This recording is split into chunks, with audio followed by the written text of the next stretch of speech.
ഉപ്പ വിഷമിക്കണേ, ഞങ്ങളൊക്കെ ഉണ്ട് കൂടെ.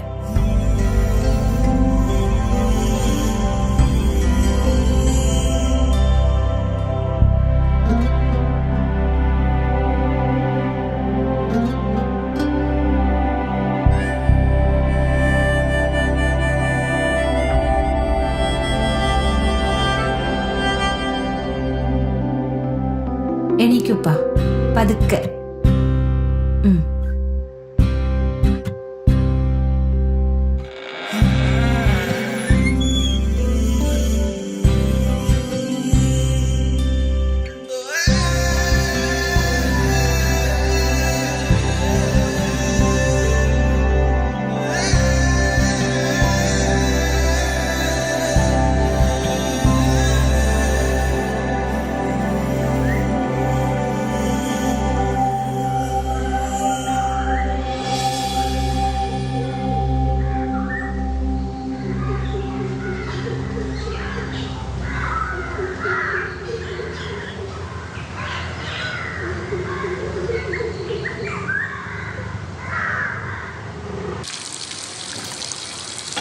എനിക്ക് ഓഫീസിൽ പോവാൻ നേരമായി. ബാക്കിയെല്ലാം നീ തന്നെ ചെയ്തേക്ക്.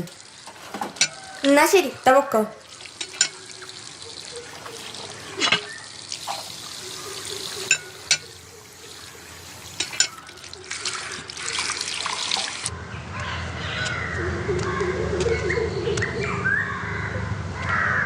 ഉപ്പാനെ പോയി നോക്കിട്ട് വരാം. ഉപ്പ എന്നാ ഞാൻ പോയിട്ട് വരാട്ടോ.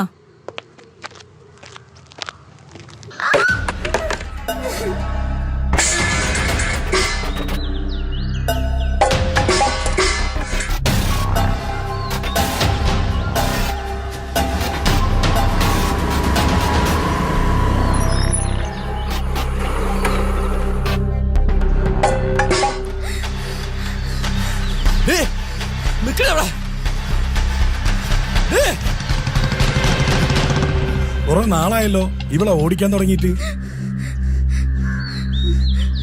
നീ സംശയപ്രകാരം അവളെ തല്ലുന്നത്, അതിനൊരു തീരുമാനം കാണണം. നീ വാ. എന്റെ ഭാര്യയുടെ കാര്യത്തിൽ നിങ്ങൾ ഇടപെടണ്ട. നീ മരുമകനാവുന്നതിന് മുമ്പേ ഞാൻ അവിടുത്തെ മരുമകനായിരുന്നു. ഉള്ളുകൊണ്ട് ഇന്നും ഞാൻ അവിടുത്തെ മരുമകൻ തന്നെ. എന്താ നീ വലിയ ഡയലോഗൊന്നും അടിക്കണ്ട. നീ കാരണം അവിടുത്തെ മൂത്ത മോള് കല്യാണം വേണ്ടാന്ന് പറഞ്ഞ് നടക്കുക. ഇവൻ കാരണം ഇളയതും.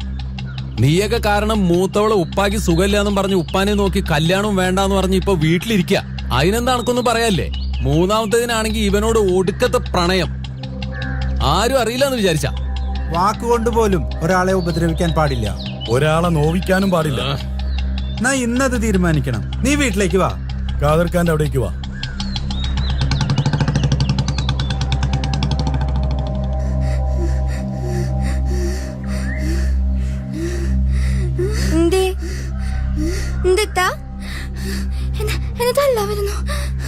മാധവനങ്കിൾ, എന്താ മോളെ? മാധവനങ്കിൾ, മാധവനങ്കിൾ, എന്താ മോളെ? മാധവനങ്കിൾ, എന്താ മോളെ? എന്താണ് പ്രശ്നം? എനിക്ക് അവളുടെ സ്വർണം വേണം, അത് കിട്ടിയേ പറ്റൂ. എന്തിനാണോ നിനക്ക് സ്വർണം? നിനക്ക് കള്ളും കഞ്ചാവും കഴിക്കാനല്ലേ? അതെ അതെ, അതെന്റെ ഇഷ്ടമാണ്, എന്റെ സൗകര്യമാണ്. ഞാൻ ഇനിയും കള്ളും കഞ്ചാവും കുടിക്കും. അത് ഒരാളെയും ബോധിപ്പിക്കേണ്ട ഒരു ആവശ്യമില്ല എനിക്ക്. നന്നായി ജീവിച്ചൂടെ? നീയൊക്കെ ചെറുപ്പല്ലേ? നിന്റെ ചേട്ടൻ ഹംസ എത്ര നല്ല മനുഷ്യനാ. ചേട്ടൻ അങ്ങനെ ആയിന്ന് വിചാരിച്ചു. നീ ഇവിടെ നിൽക്ക്, ഞാൻ ഹംസനെ വിളിച്ചിട്ട് ഇങ്ങോട്ട് വരാം.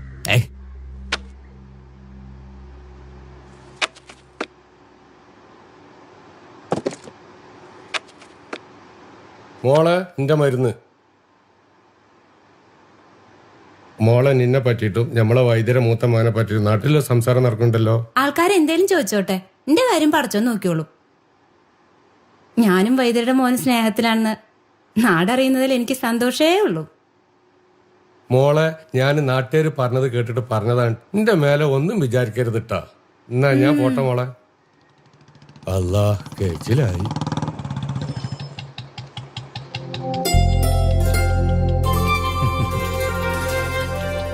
നീ നിന്റെ വീട്ടിലേക്ക് പോ.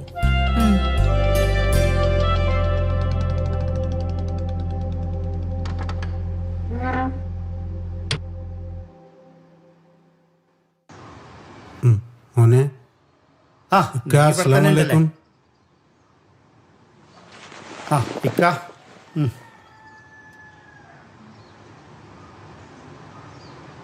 അസ്സലാമു അലൈക്കും. നൗഷാദെ ആ ഇരിക്കേ. അർഷാദെ മോനെ വാ ഇരിക്കടാ.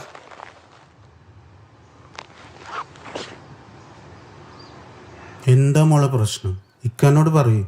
എനിക്ക് ഇയാളുടെ കൂടെ ജീവിക്കാൻ കഴിയില്ല. ഹംസയ്ക്ക് അറിയണ്ടല്ലേ? ഞാൻ ഇങ്ങനെ ആയിപ്പോയി. എന്റെ രീതി ഇങ്ങനെ തന്നെയാ. എന്നെ ആര് നന്നാക്കിയാലും ഞാൻ നന്നാവില്ല. ഞാൻ എന്റെ ഇക്കാക്കാനോടാ സംസാരിക്കണത്. എനിക്കിവര് ആരും ഒത്താശ വേണ്ട. ഞാൻ ഇക്കാക്ക ഒരിക്കലും ഇവളുടെ കൂടെ ജീവിക്കാൻ ആഗ്രഹിക്കണില്ല. നിനക്കേ ഞങ്ങളൊരു കൗൺസിലിംഗ് തരാം. ഓ കൗൺസിലിംഗ്. നന്നായിട്ട് ജീവിക്കാൻ പറ്റും. അതുകൊണ്ട് നല്ല മാറ്റം ഉണ്ടാവും. നീ ഞങ്ങളുടെ കൂടെ വാ.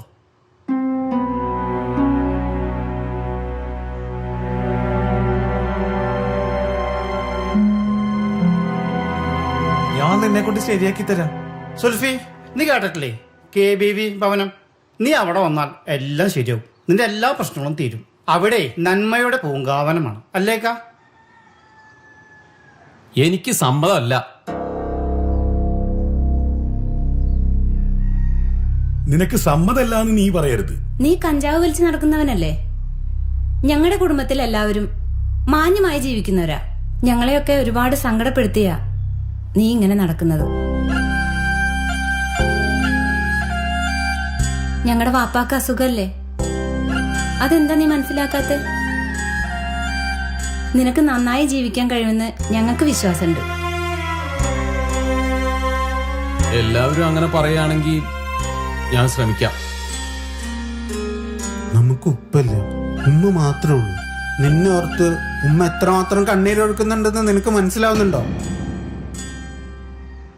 ആ ഉമ്മാന്റെ കണ്ണീര് കാണാൻ നിനക്ക് കഴിഞ്ഞില്ലല്ലോ മോനെ.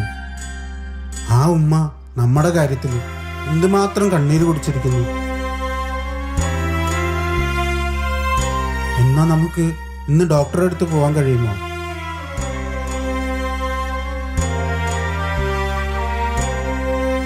ഇന്ന് ഞാൻ അവിടെ പോയിട്ട് മറ്റുള്ള കാര്യങ്ങളൊക്കെ ശരിയാക്കാം. അർഷാദെ വാ. വാടാ.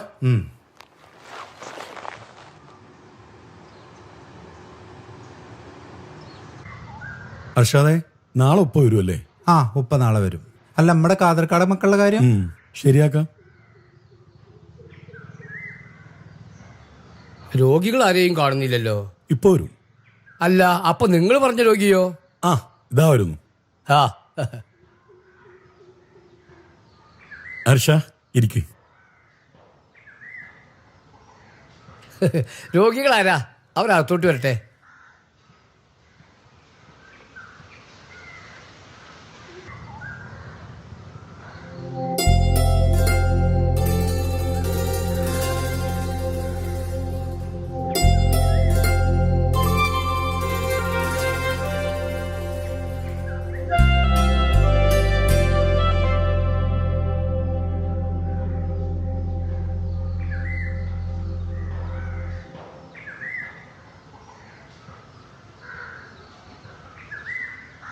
വാ മോളെ.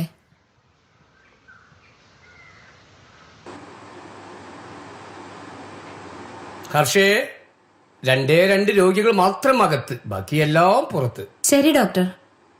ഹംസക്ക നമുക്ക് പോവാം. ഇരുന്നോളൂ. അപ്പോ എന്താ നിങ്ങളുടെ പ്രശ്നം? എനിക്ക് ഇവളുടെ മുഖം ഇഷ്ടമാണ്.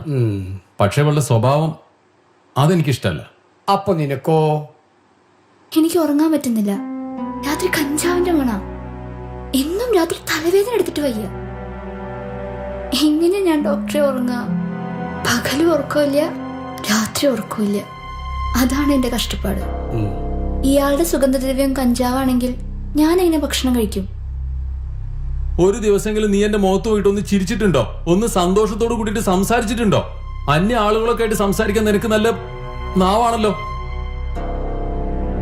നിങ്ങൾ എന്നെ ഏതെങ്കിലും ഒരു ദിവസം നോക്കി ചിരിച്ചിട്ടുണ്ടോ? സ്നേഹിച്ചിട്ടുണ്ടോ? എന്നോട് നല്ലപോലെ സംസാരിച്ചിട്ടുണ്ടോ? ബോധവും ഉപബോധവും മനുഷ്യന്റെ ശരീരത്തിൽ പ്രത്യക്ഷപ്പെടുന്ന 2 വസ്തുക്കളാണ്. ദൈവകൽപ്പന പ്രകാരം ആത്മാവിലൂടെ സഞ്ചരിച്ച് മനുഷ്യധർമ്മങ്ങൾ കൊണ്ട് മനുഷ്യൻ സഹനശക്തി നേടിയെടുക്കുക. അതാണ് ജീവിതം. എനിക്കറിയാം, എനിക്ക് ഇയാൾ ഉൾക്കൊള്ളാൻ പറ്റില്ല. പ്രണയം ആഗ്രഹിക്കാത്തതായിട്ട് ആരുമില്ലല്ലോ. പക്ഷെ ഇവളിൽ നിന്ന് എനിക്കത് കിട്ടുന്നില്ല.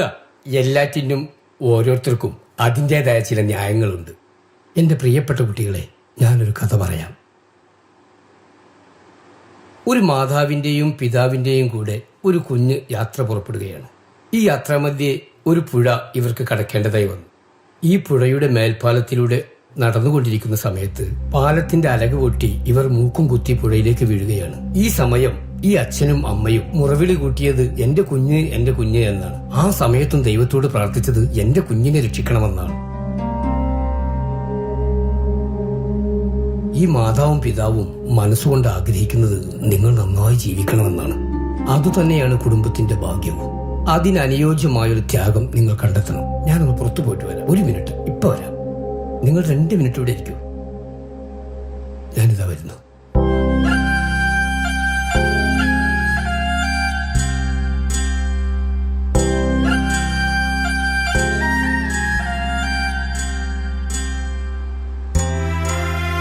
നമ്മളുടെ ഉള്ളിൽ എന്തായിരുന്നു വാശി?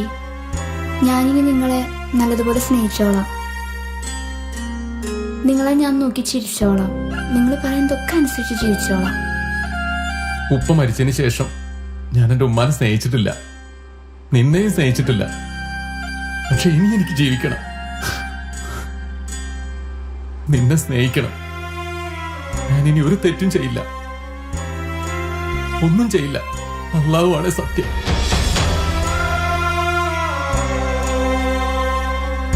നിങ്ങളുടെ എല്ലാ പ്രശ്നങ്ങളും തീർന്നല്ലോ അല്ലേ? ഞങ്ങൾ സന്തോഷത്തിലാണ്. ഇതിപ്പോ ഇത്രയുള്ള കാര്യങ്ങള്. നന്മയുടെ പൂങ്കാവനമാണല്ലോ ഉള്ളം. ഹൃദയം നന്നായാ മതി. ഇനിയിപ്പോ നൗഷാദിന്റെ അർഷയുടെയും കാര്യം കൂടി ഉണ്ട്. അർഷാദെ, നീ ചെലവ് ചെയ്യണം ട്ടോ. തീർച്ചയായിട്ടും ഞങ്ങളും ഇതിൽ പങ്കുചേരും. നമുക്ക് ഇതിന്റെ കൂടെ ഗുരുക്കൾ ബാബ വൈദ്യരോട് നല്ലൊരു ഗാനം കൂടി വെച്ചൊന്ന് ആഘോഷാക്കിയാലോ? അത് കൊള്ളാം. എല്ലാ നന്മകളും എല്ലാവർക്കും നേർന്നുകൊണ്ട് അള്ളാഹുവിന്റെ അനുഗ്രഹം എല്ലാവർക്കും എപ്പോഴും ഉണ്ടായിരിക്കട്ടെ. എല്ലാ നന്മകളും സന്തോഷങ്ങളും പടച്ചോ നമുക്ക് ആവതാക്കി തരട്ടെ.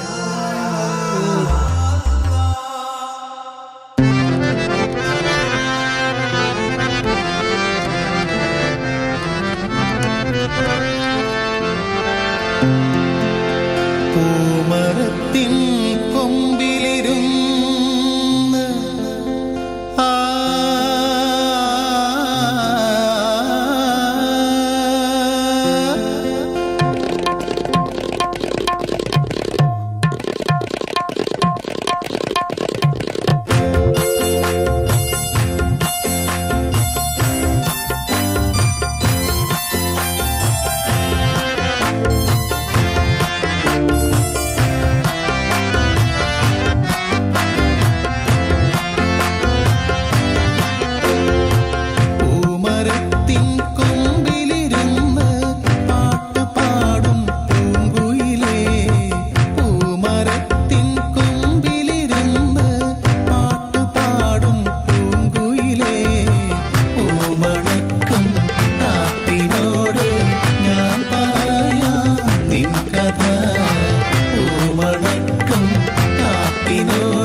കൊമ്പിലിരുന്ന്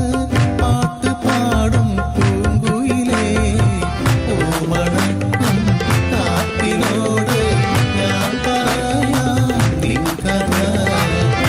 പൂമണക്കും കാറ്റിനോട് ഞാൻ പറയാം നിൻ കഥ. പൂമരത്തിൻ കൊമ്പിലിരുന്ന്